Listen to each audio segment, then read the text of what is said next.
मेरे प्यारे बच्चों, मैं आपके लिए पाठ नंबर 18 कदम का पेड़ भाग 1 लेके प्रस्तुत हूँ। देखिए, ये पाठ नहीं, ये कविता है जो कि सुभद्रा कुमारी चौहान जी के द्वारा लिखी है। सुभद्रा कुमारी चौहान एक बहुत ही उच्च कोटि की कवयित्री थी और ये कविताएं लिखती थीं। देखिए, इस कविता के माध्यम से आज हम यह जानेंगे कि किस प्रकार से आनंद प्रियता के साथ बालपन की भावनाएं हमारे अंदर विकसित होती हैं और उनको करने की लालसा किस प्रकार से हम प्रकट करते हैं। आज हम ये जानेंगे इस कविता के माध्यम से। देखिए, कविता बहुत ही ज़्यादा रोमांचक, मनोरंजक और हास्यप्रद के साथ है। देखिए, कविता पढ़ने के लिए आपको अपनी पुस्तक सामने जरूर रखनी पड़ेगी। इसमें एकांकियाँ दी हुई हैं, इसमें पिक्चर्स दी हुई हैं। इनको देख के आप समझ जाएंगे कि किस प्रकार से हमारे बालपन में हमारे आनंद प्रियता के साथ किस प्रकार से घटनाएं घटती हैं और किस प्रकार से हम अपनी वो इच्छाएं जाहिर करते हैं जिसका होना मुमकिन थोड़ा सा कठिन होता है या नामुमकिन होता है। इसी प्रकार से इस कविता का जो बालक का चित्रण कराया है, चरित्र चित्रण कराया है, और इसको कह सकते हैं जीवित चित्रण आपके समक्ष ऐसा प्रस्तुत होगा कि वो आप ही हैं जो कर रहे हैं ये काम। ठीक है। अच्छा, सभी ने पेड़ों के ऊपर चढ़ के तो खेला होगा ना, और नहीं अगर खेला है तो एक बार खेल के देखिएगा तो आपका अनुभव करेंगे कि किस प्रकार से हमें वो आनंद आता है। और किसी कैरेक्टर को लेकर के अगर आप कुछ बनना चाहते हैं, कुछ करना चाहते हैं, उनकी तरह होना चाहते हैं, तो वो काम करके देखिए तो आपको एक आनंद महसूस होगा, अंदर से खुशी महसूस होती है ना। इसी प्रकार से इस कविता के अंदर जो बालक की नादानियाँ हैं, नटखटपन है, उसको हम इस कविता के माध्यम से पढ़ेंगे। देखिए, आइए हम कविता पढ़ते हैं। पहले कविता बड़ा ध्यान से पढ़िएगा। यह कदम का पेड़, देखिए कदम का पेड़, वह पेड़ एक पेड़ है जिस पे कृष्ण भगवान अपनी अटकलियाँ किया करते थे यमुना किनारे। ठीक है, यमुना के किनारे वो कदम का पेड़ होता था। अभी भी आपको देखने को मिल जाएगा, गोल गोल फल होते हैं उसके अंदर। ठीक है, एक बुशी टाइप का फल होता है।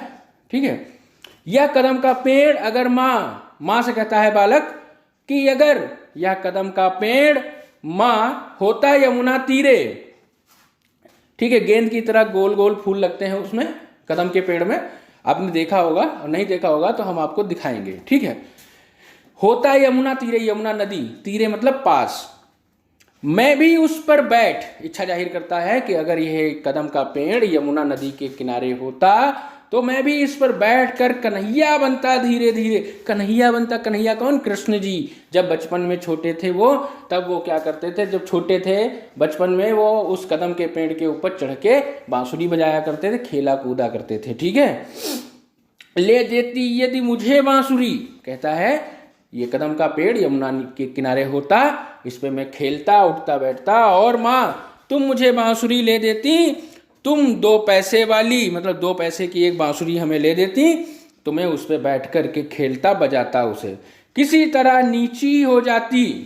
इच्छा जाहिर करता है, भाई बहुत ऊंचा पेड़ था तो वो इच्छा जाहिर करता है बालक कि किसी तरह नीचे हो जाती या कदम की डाली, कदम के पेड़ की डाली जो थी वो नीची हो जाती, और मैं इस पे चढ़ता और इस पे बैठ करके कृष्ण भगवान की तरह, कन्हैया की तरह कन्हैया बन जाता और फिर बांसुरी बजाता।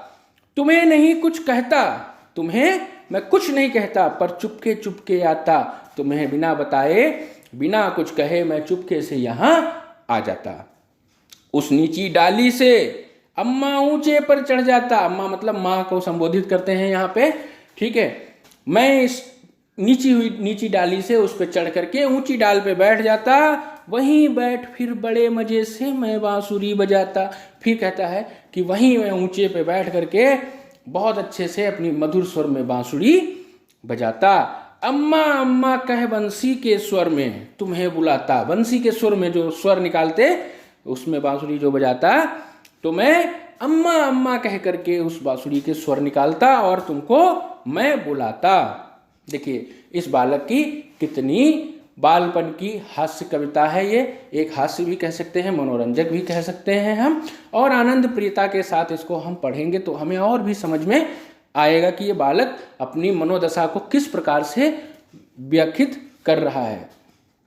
और देखिए, सुन मेरी बंसी को माँ, मेरी बंसी की आवाज को सुन करके तुम कितना खुश हो जाती, कितना खुश हो जाती, मुझे देखने काम छोड़कर तुम बाहर तक आती, तुम अपना काम काज सब छोड़ देती और मेरी बंसी की आवाज सुनकर मुझे देखने बाहर को आती। तुमको आता देख बांसुरी रख में चुप हो जाता, और जब मैं देख लेता कि माँ तुम आ रही हो तो मैं बांसुरी बंद करके चुपचाप बैठ जाता, छिप जाता। एक बार माँ कहे पत्तों के धीरे से छिप जाता, पत्तों में एक बार माँ, जैसे हम लोग चोर पुलिस खेलते हैं उसी तरीके से बालक कहता है, अपनी इच्छा जाहिर करता है कि माँ जब मैं बंसी बजाता और तुम उस बंसी की आवाज़ को सुन करके बाहर मुझे देखने आती तो इसी पेड़ के ऊपर मैं बैठा हुआ होता और मैं छिप जाता तुमको देख करके, और चुपके से पत्तों से बाहर सर निकाल के कहता माँ, और फिर मैं फिर छुप जाता। तुमको चकित का भौचक्का होना, चकित का मतलब क्या होता है? हैरान होना, परेशान कर देना, ठीक है। चकित देखती चारों ओर देखती, किधर ऐसे करते हैं ना कि चारों ओर तुम देखती माँ, तुम ना मुझको पाती और मुझे तुम नहीं वहां पे पाती। व्याकुल, अब देखिए एक शब्द आया है व्याकुल, व्याकुल का मतलब था बेचैन हो जाना, मतलब कि को अंदर से बिल्कुल बेचैनी सी हो जाना कि अरे कहाँ से आवाज आई, कहाँ है। सी हो तब कदम के नीचे तक आ जाती और कदम के पेड़ के नीचे तक आ जाती और पत्तों का मर स्वर सुन, पत्तों में जब बैठे होगे तो चरचराहट की आवाज आएगी, मर तड़तड़ाहट की आवाज आएगी थोड़ी सी। सब जब ऊपर आंख उठाती, जब देखती पत्तों से आवाज आ रही है तो ऊपर की तरफ आप आंख उठाती, मुझे देख ऊपर डाली पर तुम कितना घबरा जाती, और इतने ऊंचे पर बैठे हुए मुझे देख कर तुम कितना ढेर सारा घबरा जाती।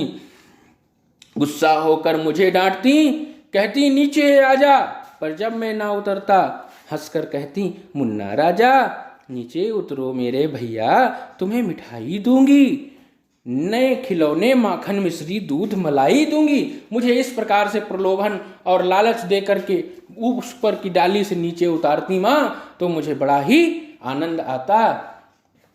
अगर ये पेड़ यमुना नदी किनारे होता और मैं भी इस पर बैठकर कन्हैया बन जाता। किस प्रकार से बालक की मनोधारणा यहाँ पर देखिए बाल चित्रण किया गया है, आप देख सकते हैं। माँ हंसकर सबसे ऊपर की डाली पर चढ़ जाता, और उस दशा में जब इतना प्रलोभन इतना लालच आप देती मुझे तो मैं और भी ऊपर की डाली पे चढ़ जाता, वहीं कहीं पत्तों में छिपकर फिर बांसुरी बजाता, और फिर कहता है कि मैं ऊपर और ऊपर चढ़ जाता और फिर वहीं पत्तों में छिप करके मैं फिर बांसुरी बजाता। बहुत बुलाने पर भी जब मैं नहीं उतर कर आता, और इतना ढेर सारा प्रलोभन देना, प्रार्थना करना, रिक्वेस्ट करना प्यार से, तो फिर भी मैं नीचे नहीं उतरता। माँ, तब माँ का हृदय तुम्हारा बहुत विकल हो जाता। विकल हो जाता मतलब बेचैन हो जाता, रेस्टलेस हो जाता। हृदय मतलब हार्ट, दिल।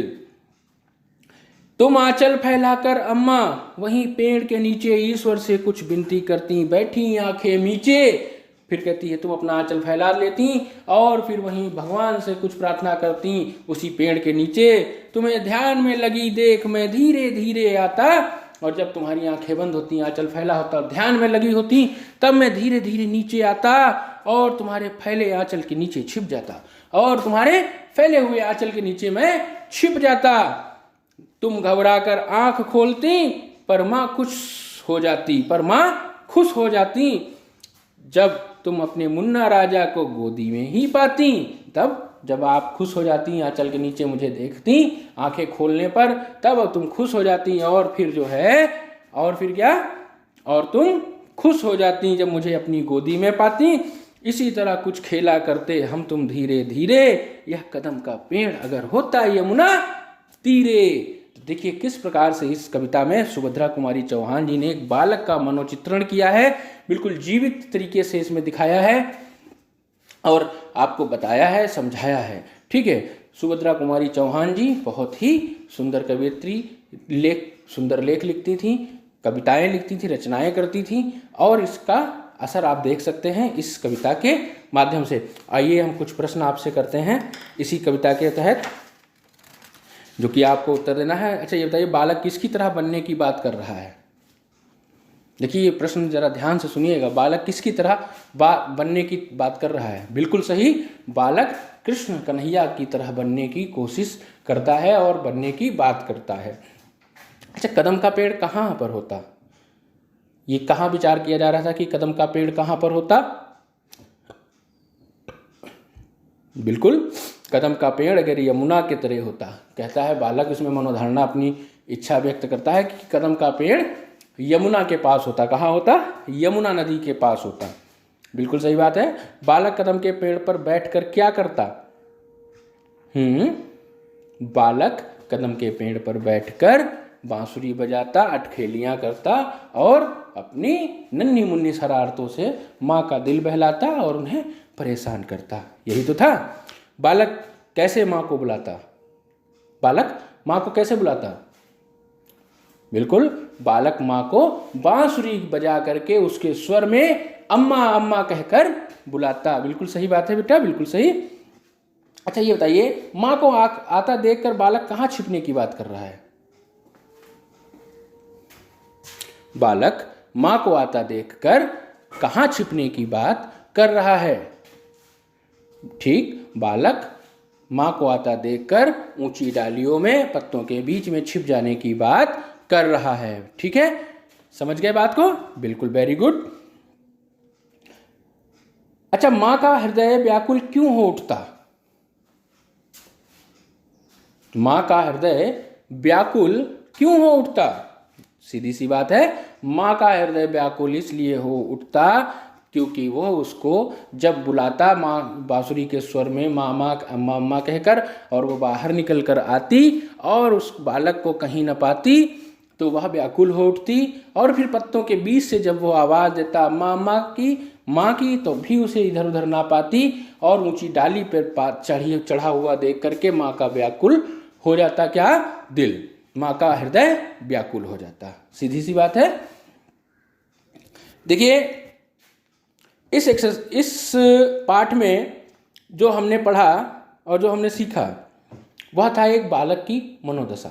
ठीक है, इसमें आए दो कैरेक्टर हैं, एक बालक का और एक माँ का। तो इन दोनों के चरित्र चित्रण को आप लिखते हुए इस दोनों के चरित्र चित्रण को, माँ और बालक के चरित्र चित्रण को दर्शाइए।